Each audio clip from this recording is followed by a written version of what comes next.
What's going on, YouTube and card family? Yankees Jets fan 71 back with another video. And I'm kind of excited about this one. It may take a little while. It's my Yankees Retired Numbers Hall of Famers binder video showcase. I'm going to try to pour through this one because I know my previous binder showcases when I had them took about 30 minutes long showing off every card. I'm not going to try to do that. I'm going to try to show off the favorite cards in each set or each player collection that I have in here. Really quickly showing off these cards because they're not in the binder. This one is a Topps Chrome Platinum, I believe. It's Mariano Rivera. It's the red variation, and it's numbered to 5. Not taking this out, obviously, for obvious reasons. It's numbered to 5. It's a low number card. Going to keep it in the top loader. And once I get my Yankees refractors, Yankees inserts, and numbered cards going in a box, I'll put that there. This one I picked up really cheap. It's a 2013 Topps Museum Collection Derek Jeter card. It's 8.5 Beckett. I didn't buy it because it's slabbed or graded or anything like that because I don't really deal with those. I like to touch my cards. I don't like to grade them. I don't like to slab them. I understand why other collectors would.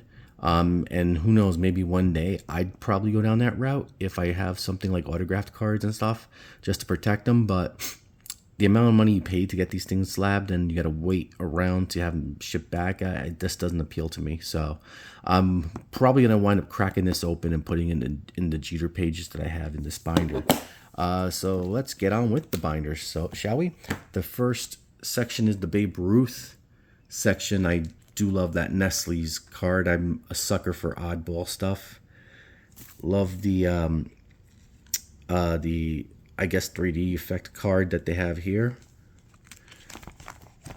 And what I'm trying to do with this is, instead of putting them in team sets, I'm collecting by player, and this is a binder of players who are Hall of Famers or have had their numbers retired in Yankees Monument Park, except for one, which we'll get to later. I remember this card as a kid. It's, I believe, who's the maker of this one? I can't really recall, but I remember getting this as a kid in school, and it was one of the first baseball cards I ever gotten. Obviously, this is not the same card, but I had to get this in my Babe Ruth PC, if you want to call it that. And this is a more recent edition. It's the top 2022 Allen and Ginter Mini. So that's a recent add to the collection. And here we got to Lou Gehrig. And love this Topps card of Gehrig. And of course you have the Topps Chrome Platinum right there of Gehrig. I want to probably put together the Platinum card, just two of them it seems like, or is one of them just a regular Topps Chrome insert. But I want to get the Yankee color ones. I want to get a color match set going. I think that would be pretty sweet. And here we have the Yankee Stadium cards that Upper Deck put out in the final years of Yankee Stadium. The next player I'm up is Yogi Berra. Yogi's gotten pretty expensive in the hobby, so I will take whatever Berra cards that I can get for this binder. And that's the last Berra there. We have just a few Phil Rizzuto's. Love Rizzuto. He was an announcer for the Yankees when I was growing up, and I still have. He was quirky. He wasn't exactly Vin Scully, but he was fun to listen to, and I just love picking up anything I can of the scooter.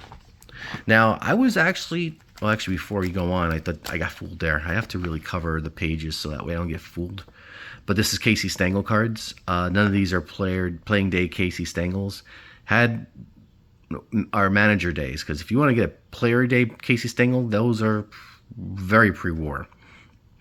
He stopped playing, I think, in the 30s and started managing. But I had a couple of managing year cards of his, and, well, don't have them anymore. Now, this is the player I was talking about with a few collectors. Whitey Ford is actually pretty affordable. Is this a player day Whitey Ford? It can't be. Oh my God, it is. Didn't realize I had a playing day Whitey 4. No, it's not. I got fooled. It's a Topps Archives. Oh, geez. That's hilarious. But speaking of him and his playing day cards, he's one of the more affordable Hall of Famers you're gonna find, and I love that Nestle card, that oddball. Again, he's one of the more affordable cards you're gonna get as a Hall of Famer, and I'm gonna try to pick up some if I can of Whitey 4. I had a couple before, again, lost them, but who knows? Maybe I'll start picking up Ford stuff. This is a guy who I can't afford his playing days unless I find oddball stuff like team checklists. I did have a couple of Nestle Crunch cards. I do have a 1964 Topps Giant card of his, so that's technically a playing day card. So I'll buy that for $1. I like this one a lot. The shine on this mantle insert is pretty sweet, and a couple of starting lineup cards there. I always liked this one. This is when he first came up, and he was actually a shortstop when he first came up. Rizzuto was scared to death after hearing stories about how hard he can hit the ball, and he thought he was out of there. But Rizzuto said once he saw how Mantle played short, he unpacked. He wasn't destined for shortstop. We have Roger Maris. Not very many Roger Maris cards there. And we get to Derek Jeter. I had a bunch of Derek Jeter cards before. I was close to 1,000 different and unique Jeter cards until the move and everything got taken away. So I'm just restarting the Jeter collection. I try not to dwell on it too much because it'll just drive me nuts. I love this gold refractor. This one probably should be in a top loader, but maybe later. And these are beautiful. I love this Luminous Stadium Club insert that's die cut, and the Exponential from Upper Deck. There's different colors of these Exponentials, I think. I have to take a look and see if I can hunt them down. And there was a run of inserts for 20 years of the Captain that Topps put out. It's another beautiful team match refractor card there that I probably should have in a top loader.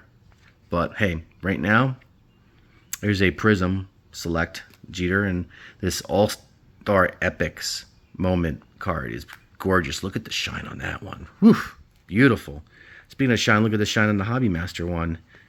And the 21st Century Topps. Some of these old school insert cards are just fantastic.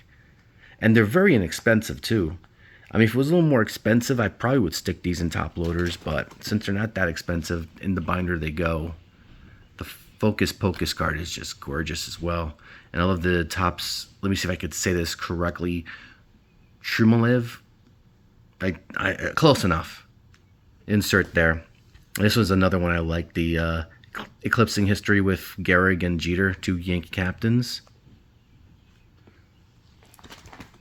And Jeter has so many cards that you can build up a PC of his really quickly if you're really focused on collecting Derek Jeter. Funny enough, Jeter was not my favorite Yankee during the dynasty years. I loved Jeter, and I still do to this day, but my guy was Tino. And unfortunately, Tino doesn't have as many cards out there as Derek Jeter does. Derek Jeter, for a while, was the face of baseball. So, of course, you're going to have more cards. This one's a beautiful card. This is the Pacific Revolution from 2000. Gorgeous card there. And we have some of the opening day Derek Jeter cards. Some of the Stadium Club there was pretty sweet. The spotlights. I like this Finest Phenom card. It's pretty sweet too. I'd like to see if I can find the refractor of that card. You know, Jeter's not really. There's some cards that Jeter can be pretty expensive, but there's a lot of affordable cards that you can pick up of Derek Jeter's and have yourself a pretty good collection. As you can pretty much see here is what I'm doing. Love this card. This reminds me, I think this is supposed to be a take on the old school posters from the, I think it might be 69, 70. I don't remember the year on those posters, but that's what this card's supposed to be a takeoff on. And we're getting to the end of my Jeter collection here. So next up is the Sandman himself, Mariano Rivera. Surprisingly, I don't have a lot of Mariano Rivera cards at this moment.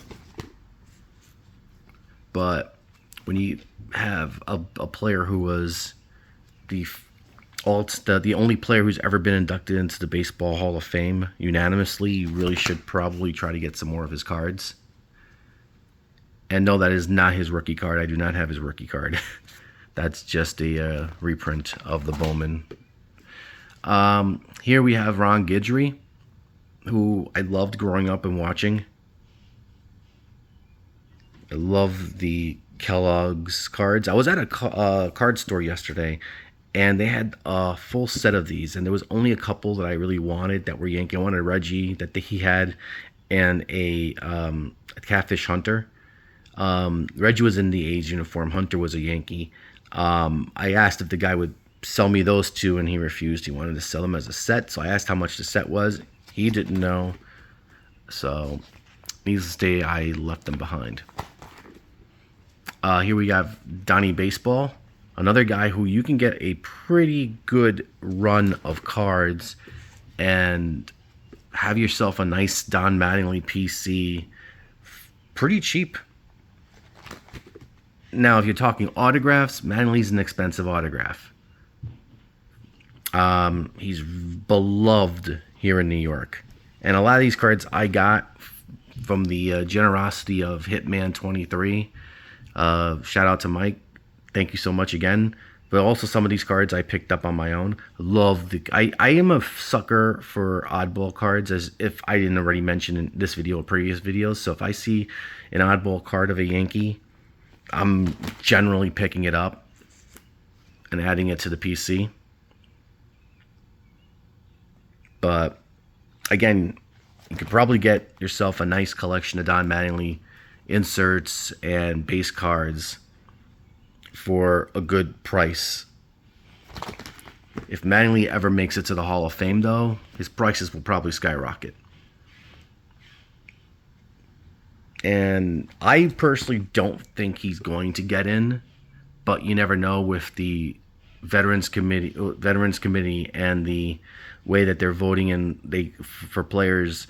He might later on. There's that other tier where they have like 4 players that they pick from, and one of them can get in. That's how Fred McGriff, who should have gotten in years ago, was able to get into the Hall of Fame. Got the Jimmy Dean and the Captain Crunch cards there.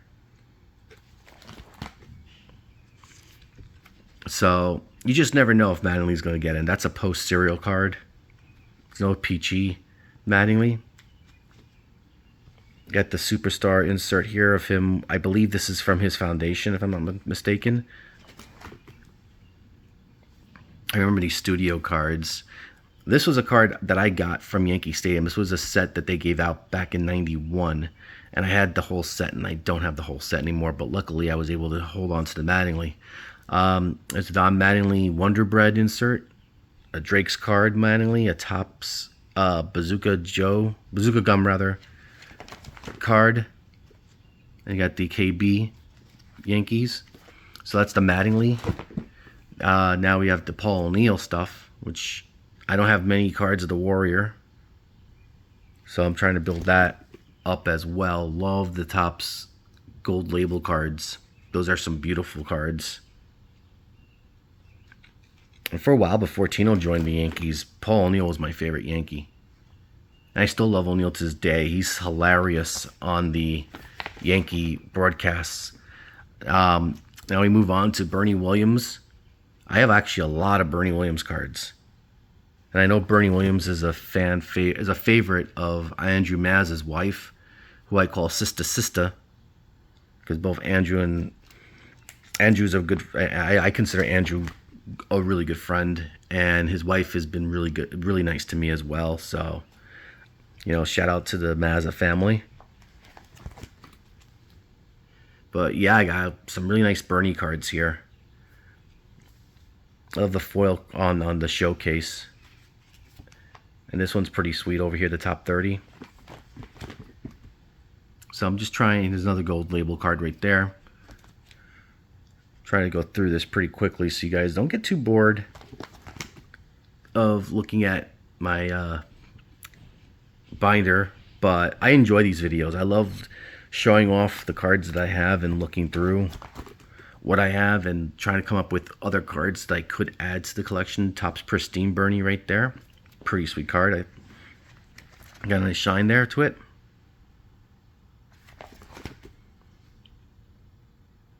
And while I pick up these cards, I try to also pick up the Topps base flagship cards because I'm trying to redo that run again. I would love to get this one in a refractor. I think that one's a pretty expensive card though, if I can find it. And I have not seen one. Moving on to Andy Pettitte, whose number is retired by the Yankees, and he does have a plaque in Monument Park. This card always cracks me up. I don't know why. He just looks like he's laughing at something stupid. There's a minor league Andy Pettitte card there. I used to like this Topps. I miss Donruss Studio, man. They had some really nice cards. I wish Panini would. I think Panini has brought them back, but they're just not the same as they were back in the day. Or if they haven't yet, they should think about it. Next player in my PC is Jorge Posada. I don't have very many cards of Posada here. He's one I probably should get more of. And there's the Bowman Heritage. Next up is Willie Randolph. Another guy, surprisingly, I don't have a lot of cards of. And I used to watch Randolph when he was the Yankee second baseman growing up. And he's going to get a bobblehead in about a month or so. And unfortunately, I'm not going to be able to make that game because of work. But I will add that one to the collection as well. Next up is Billy Martin, who was the manager of the Yankees when I first started watching in '76. I have a lot of Yankee fans love Billy Martin. For me, Billy Martin is to me, it's like he should have done more. You know, he let his demons get the best of him, and we only got one world championship out of him. We should have gotten 2, maybe 3 in the '70s. But with his constant bickering with Reggie and George and drinking all the time and getting into fights, I feel like he could have done a lot more as a Yankee, but he is deserving of his place in Monument Park. Very few cards of the Yankee Clipper, Joe DiMaggio. Would love to get some more DiMaggio cards in the collection, and that's something I'm going to be focusing on, as well as getting more cards of Thurman Munson. You know, I remember the day he passed away, and it was really sad, and, you know, he, again, deservedly, his number's retired, and it's in Monument Park. This is a Yankee that a lot of people don't know. Tony Lazzari, Push 'em Up was his nickname, or Push 'em Up. He was the Yankee second baseman in their first years of the World Series. You know, he was the second baseman for the Yankees during the dynasty. I would say the early dynasty of the '30s before he got shipped off to Chicago. He's a Hall of Famer. His number should be retired by the Yankees because he's still top 10 in a lot of offensive categories for second baseman. But his number was number 6. Torre's number is retired as number 6, so I don't know if they're ever going to retire Tony Lazzari, but he's at least in Monument Park, which is good. And now these are cards of players I don't have more than 3 of, so they'll go here, like Gossage. I only got 1 Joe Torre, 2 cards of Bill Dickey, 2 Joe McCarthy's, 1 Elston Howard, and this is the Jello set, I believe. It's either Jello or Post Cereal, but these are cards that I've had a bunch of, and I want to start picking them up again. Because if you want to get some really good Yankee Hall of Famers for relatively cheap, because depending on how they were cut, because these were on boxes, you might get them for a song. I had the Mantle one. I only paid about $15 for it. I doubt I'll ever get that price again. So I got 2 Elston Howard. I got 1 Joe Collins, who's in the Hall of Fame. I believe he's in the Hall of Fame is he on the Hall of Fame as a Cleveland Indian? I don't know. I have to look that up. You got the Topps decal edge cards here, and this is one's Mel Stottlemyre. He does have a monument in Monument Park. Earl Coombs also has a monument in Monument Park, and he's also a Hall of Famer. He was a center fielder for the 27 Yankees and a few other teams. Lefty Gomez, Hall of Famer. And he has a monument in Monument Park. Now, remember when I said that I had a player in here who's not in Monument Park and who's not a Hall of Famer? That's right. Got Aaron Judge here. And it's only temporary until I get enough cards so I can move him off to his own binder, because I decided to start a PC of Aaron Judge. So there was room in here, so I just stuck him in here. I'm not saying he's going to be a Hall of Famer. I'm not saying he's going to have his number retired or get a Hall of Fame, become a Hall of Famer. But if he continues on with this way he's been hitting for another, I guess, 5 years. If he doesn't for another 5 years, I think he's a Hall of Famer. Love the mythical cards. I try not to get into the stuff where it's not licensed, but this one is pretty sweet, even though you do notice that there's no NY on the helmet. But I kind of don't care. This one's another nice one, the Dominators. I also like the Stars of MLB. There's two of them I have, one there and one there. This one's pretty sweet too, the Unleashed card. This one's nice because you can't see that there is a lack of an of the Yankee logo.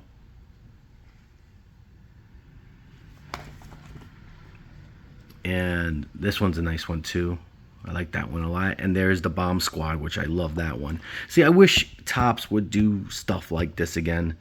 I think these cards would be so badass if Topps would do it, because Topps has the license to show off the MLB uniforms.